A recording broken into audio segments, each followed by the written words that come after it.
Good morning, my dear students. Welcome back to your online art and craft class.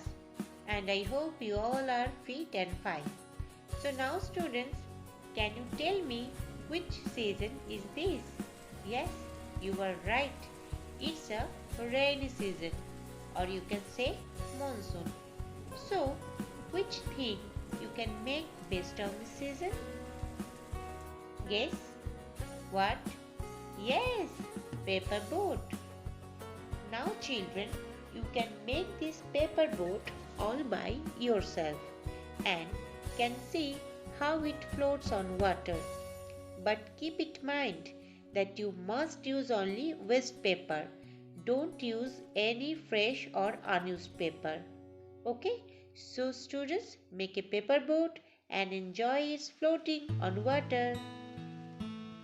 Now have a look how to make this paper boat.